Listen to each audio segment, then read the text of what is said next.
Good morning. This is ULT, United Lodge of Theosophists, Washington, D.C. As you are aware, because of COVID-19, the lodge remains closed. However, you can meet with us for a discussion of Ocean of Theosophy by William Kwan Judge on Google Meet.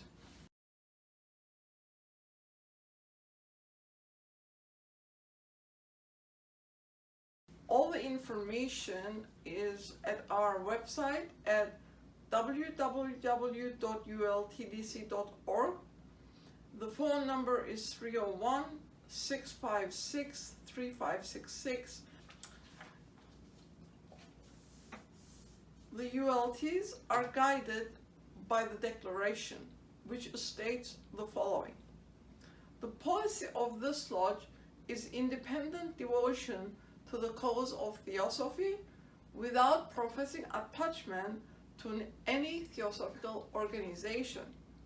It is loyal to the great founders of the theosophical movement, but does not concern itself with dissensions or differences of individual opinion. The work it has on hand and the end it keeps in view are too absorbing and too lofty to leave it the time or inclination to take part in side issues. That work and that end is the dissemination of the fundamental principles of the philosophy of theosophy and the exemplification in practice of those principles through a truer realization of self, a profounder conviction of universal brotherhood. It holds that the unassailable basis for union among theosophists, wherever and however situated, is similarity of aim, purpose, and teaching, and therefore has neither constitution, bylaws, nor officers, the sole bond between its associates being that basis. And it aims to disseminate this idea among theosophists in the furtherance of unity. It regards as theosophists all who are engaged in the true service of humanity without distinction of race, creed, sex, condition, or organization, and it welcomes to its association all those who are in accord with its declared purposes and who desire to fit themselves by study and otherwise to be the better able to help and teach others. The true theosophist belongs to no cult or sect, yet belongs to each and all. Today's reading comes from the Bhagavad Gita. All worlds up to that of Brahman are subject to rebirth again and again, but they of son of Kunti who reach to me have no rebirth. Those who are acquainted with day and night know that the day of Brahma is 1,000 revolutions of the yugas, and that his night extendeth for 1,000 more. At the coming on of that day, all things issue forth from the unmanifested into manifestation. So on the approach of that night, they merge again into the unmanifested. This collection of existing things, having thus come forth, is dissolved at the approach of the night of Samapritha. And now again, on the coming of the day, it emanates spontaneously. But there is that which upon the dissolution of all things else is not destroyed. It is indivisible, indestructible, and of another nature from the visible. That called the unmanifested and exhaustless is called the supreme goal, which having once attained, they never more return. It is my supreme abode. This supreme of Samapritha, within whom all creatures are included, and by whom all this is pervaded, may be attained by a devotion which is intent on him alone. Now's today talk, the Theosophical Principles. Thank you.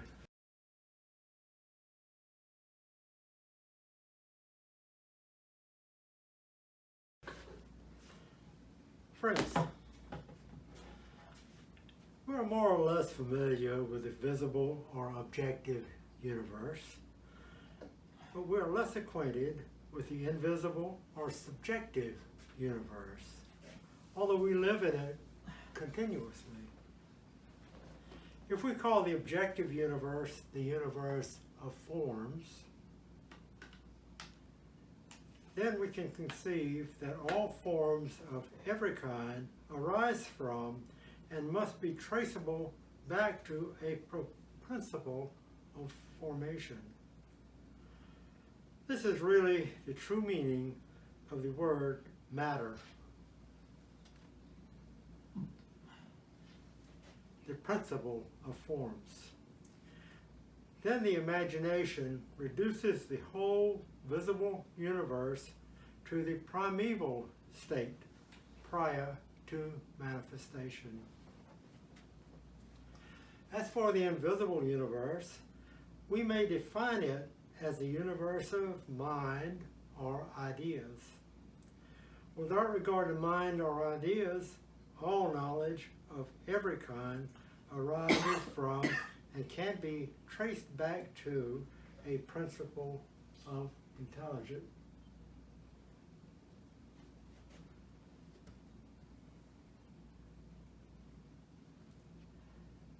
We ourselves, who dwell constantly in this invisible world of mind and act constantly in this objective world of matter, spring from and trace back to a principle of consciousness.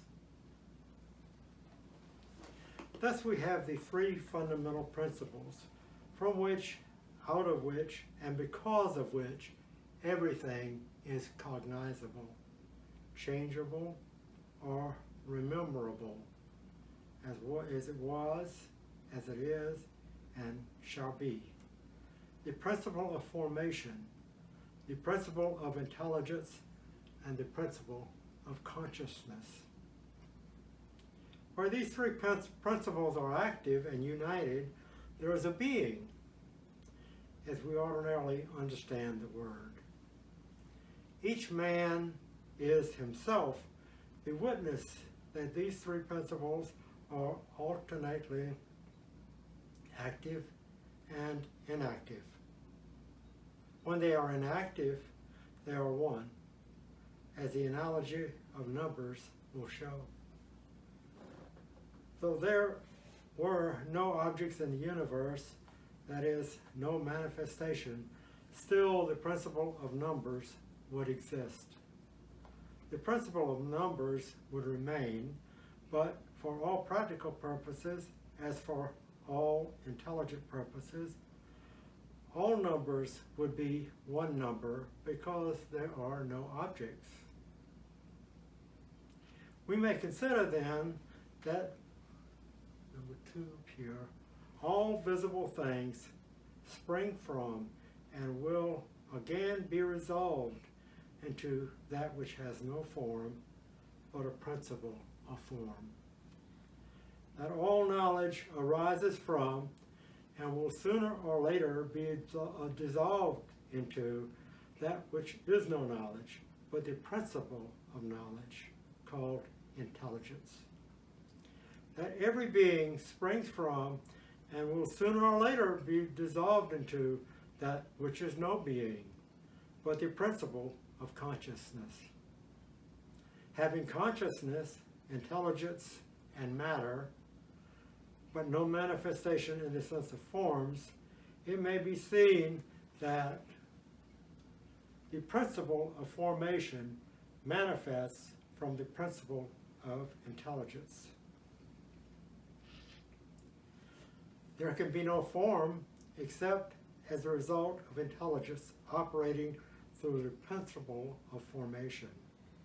Intelligence itself is but the manifested aspect of consciousness.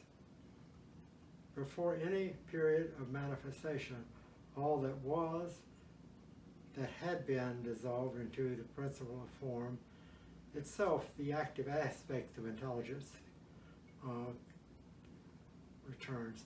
That is the position assumed as described in the opening verse of Genesis. That is the position at the beginning of any new creation we ourselves choose to make. That which is absolute can be said to be either manifested or unmanifested. So behind the principle of consciousness lies consciousness itself, which is no principle, but of which these three principles, consciousness or spirit, intelligence or mind, matter or form, are the cognizable aspects. Coming into 4, spirit is a principle of being.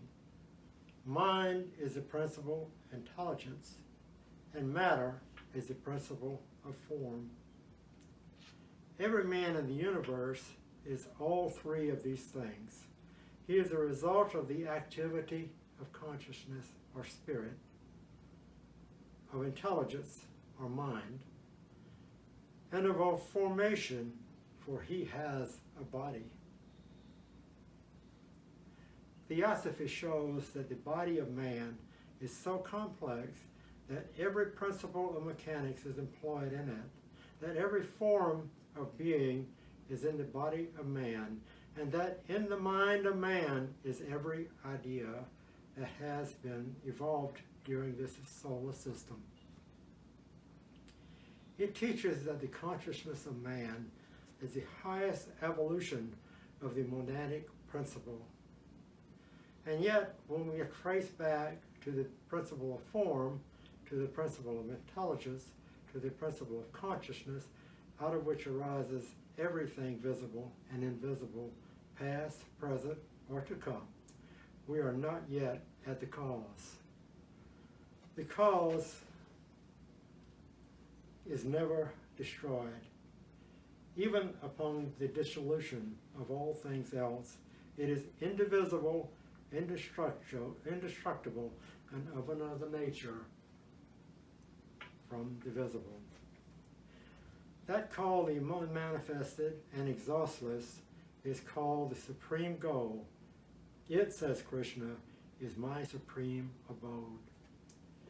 We can only go back to the source of all action, the source of all intelligence, the source of consciousness, and realize that what we call spirit and mind and matter are in themselves neither separate from the other, nor realities self-subsistent in themselves, but that spirit and mind and matter are the cognizable aspects of the cognizer, the exhaustless, the infinite, the immutable.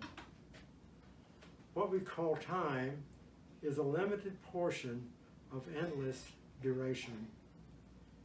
We do not ask when eternity began, how long it will last, if there is some place where it is not, where it is, and what God it worships. All such ideas arise from our limited intelligence.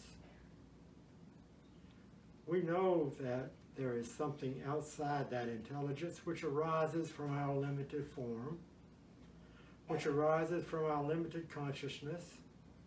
We know there is something beyond all analysis. A scientist can see if he chooses to look. So can the religionist, the philosopher, and the child.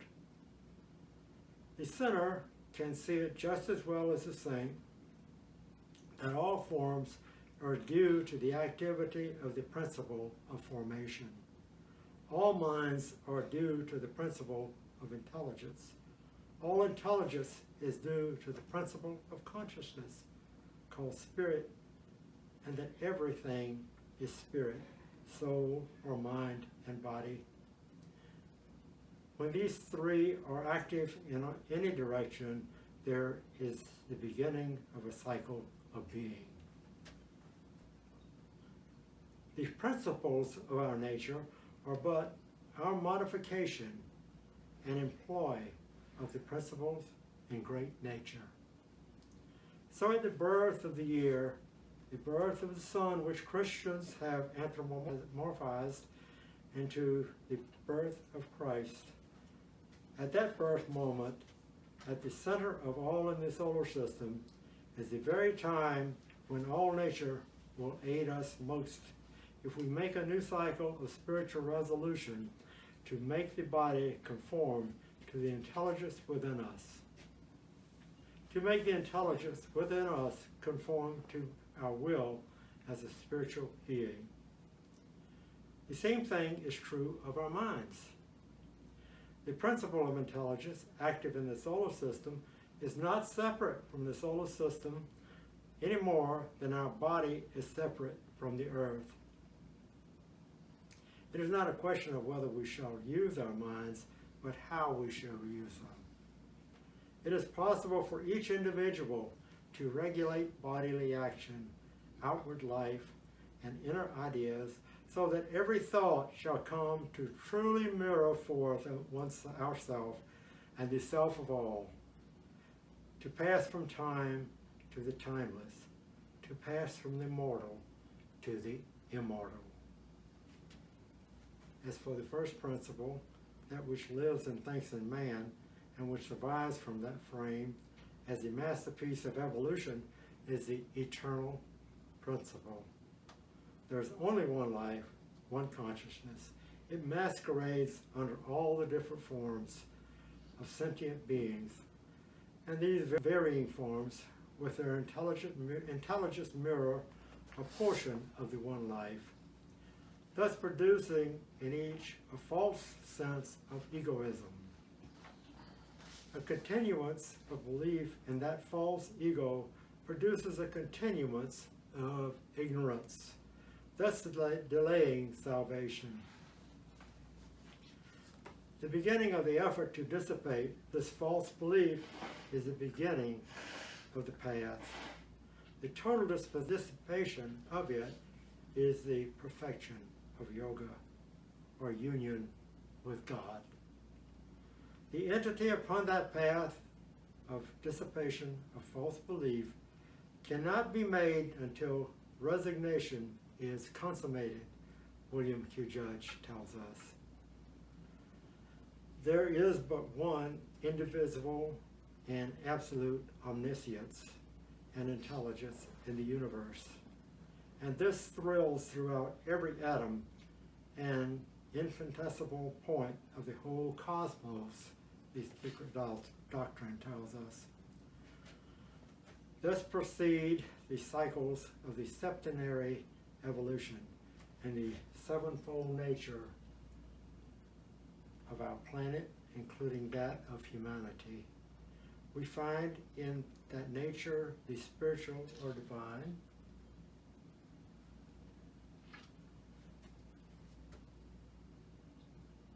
the psychic or semi-divine, the intellectual, the passional, the instinctual or cognitional, the semi-corporal, and the purely material or physical natures.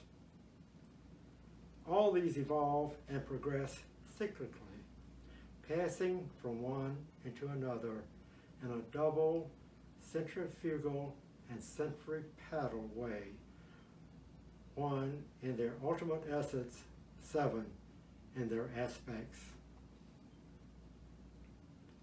Thus for individual, human, animal, and vegetable life, each the microcosm of its higher macrocosm. The same for the universe, which manifests periodically for purposes of the collective progress of the countless lives, the outbreathings of the one life, in order that through ever becoming, ever cosmic atom in this infinite universe may reach, through merits and efforts, becoming self-induced and self-devised at the human level, may reach that plane where it re-becomes the one unconditioned all, the secret doctrine tells us. The spiritual monad is one, universal, boundless, and impartite, whose rays nevertheless form what we, in our ignorance, call the individual monads of men, the secret doctrine tells us. The materialistic and scientific investigator, the mere alchemist, the man who dives into the occult moved by the desire for gain to himself, will none of them be able to cross the gulf of ignorance at all, because they do not admit the indwelling spirit, the knower. The superior nature can be known because it is in fact the knower who resides in every human being who has not degraded himself utterly. This must be admitted before any approach to the light can be made. But few are really willing to admit the universal character of the self. They sometimes think they can do so by admitting the self as present, as contiguous, as perhaps part tenant. This is not the admission. It leaves them still separate from the self, as the judge tells us. Krishna also warns Arjuna against inactivity from a false view of the philosophy. On hearing this philosophy for the first time, many say that it teaches inaction, sitting still, silence. But Krishna says, firmly persisting in yoga, perform thy duty. To endeavor to follow these rules without understanding the philosophy and without making the fundamental doctrines a part of oneself will lead to nothing but disgust and failure. Hence the philosophy must be understood. It is the philosophy of oneness or unity. The Supreme Self is one and includes all apparent others. We delude ourselves with the idea that we are separate. We must admit that we and every other person are the self, Mr. Judge tells us.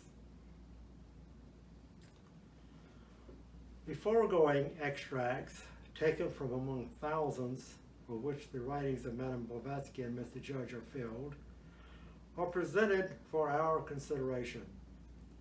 They indicate not only the core of the philosophy of the wisdom religion, but the core of all things, the great and the small, man as well as the universe. Unless man is identical with the absolute unmanifested, and also with the deity, as we see it manifested in nature, how can we aspire to ever know God? This theory may be difficult to accept, chiefly from the influence of centuries of education and the degrading doctrine that all are originally sinful. If we are originally sinful, we must be inherently imperfect. That which is inherently imperfect cannot possibly become perfect. Many have not been directly taught this doctrine of original imperfection, but all their thoughts have been unconsciously affected by it. God has been continually held up to us as a being outside or different from us, and hence we tacitly hold the doctrine of inherent weaknesses and imperfection. In essence, in possibility of soul and spirit, we all are perfect. So long as we deny this, we prevent progress and keep back the exhibition of the actual spiritual perfection we have at the center. Krishna taught that man is a portion of the Supreme Spirit. We know that the very name of Buddha, Krishna, and Christ bears the signification of one who has reached union with the divine. The doctrine of perfectibility, that man is in essence God, is even the same exhaustless, secret, eternal doctrine, communicated by the messengers of Theosophy as by all other avatars of the Great White Lodge. We can make this doctrine a part of ourselves by dwelling on it constantly, day in and day out, until realization begins to dawn on us. Thought arouses feeling. Right thought and feeling await the spiritual will. This union of thought, will, and feeling constitutes the divine mind. Ordinarily, we deny our own nature with every thought and act, for our every thought and act are predicated on the heresy of separateness. We must acknowledge the source. We must live what we know. Unless we live it, we cannot know it. None other can live it for us. None other can know it for us. Whatever is to be known, I must know it, or it does not exist for me. Whatever is, I must be it, or it is not for me. We must think, we must act, we must live for and as the self of all. This unity is the basis of all vital ideas of universal brotherhood. This actual living of brotherhood is the basis of all realization of the supreme, of all knowledge and all power. The oneness of the soul with the self of all is already a fact, and not a thing that requires a further effort to bring it about. And therefore the recognition of the truth of the text, that thou art, is sufficient to put an end to the idea of the personality of the soul. How are we to achieve this recognition? By doing service, by strong search, by questions, and by humility. By the performance of the whole empirical, habitual order of life from the basis of unity and for the sake of brotherhood. Mr. Judge tells us that merely healing the outside by hanging a murderer or providing asylums and prisons will never reduce the number of criminals, nor the hordes of children born and growing up in hotbeds of vice.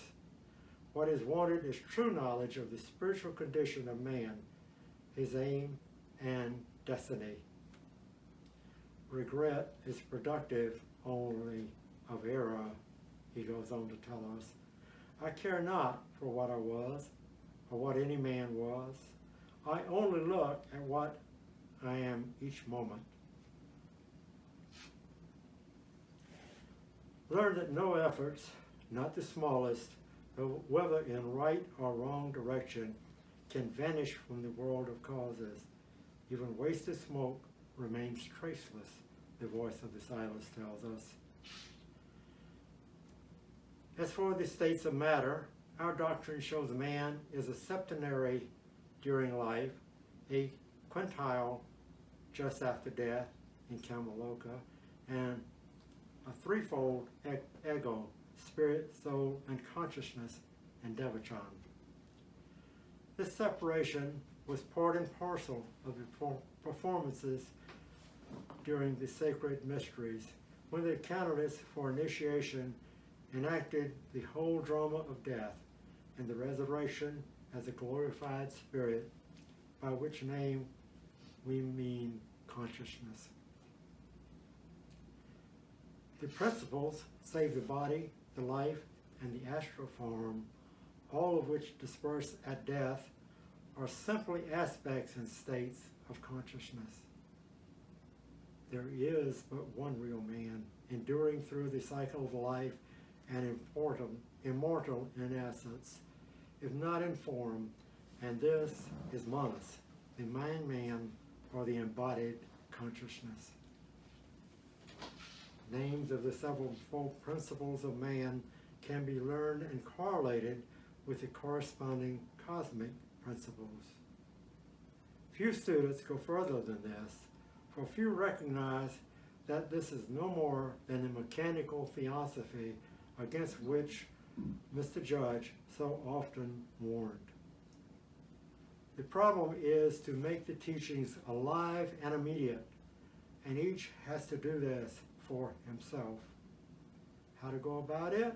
How to lay hold of their essential immanency? To lay aside the man abstraction is perhaps the first step in acquiring an intimate and living idea of the seven principles, to realize that I am the man, that these are my principles. And step the second is to acknowledge the pressing fact that this is my universe in very truth. For had I no perception of it, it would not exist for me. The universe lives in my consciousness and nowhere else so far as I'm concerned. I am the one reality to myself, and nothing else exists for me unless I am aware of it. This one reality, which I am, is Atma, the first principle. All that lives in my consciousness, that is, all of the universe that I am aware of, is Buddhi, the second principle. It represents my sense of self. Manas, the third principle, sometimes called mind, is my use of and maintenance of relations with all that lives in my consciousness. Thus, Manas is sometimes called the active aspect of Buddhi, or a specialization of Buddhi. This higher triad of Atma, Buddhi, Manas is actually myself as a being. For the one reality is no being. It is there, whether there are any beings or not. Buddhi Manas is really what we mean when we say, I am myself. But what do we mean when we say, I am myself and no other? In order to get in touch with manifested nature, I myself, the higher triad, must have instruments of contact with it. As Atma Buddhi Manas, I'm a formless being. To operate in a world of form, I must develop a vehicle. By my thinking of it, I extend Manas into matter. The extension is lower Manas. The privation of my ideas in matter is my astral body. The matter is Kama. HPB tells us that Kama is made up of the shoals of informed atoms, informed by the impressions which self-conscious thinkers, ourselves and others, have given them in former great periods of evolution, as well as in this one.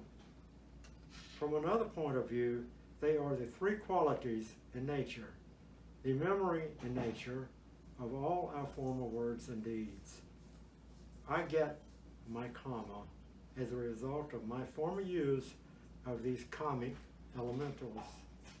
My own comes back to me as soon as I connect myself with it by my thought. My physical body is my earth. No more than that.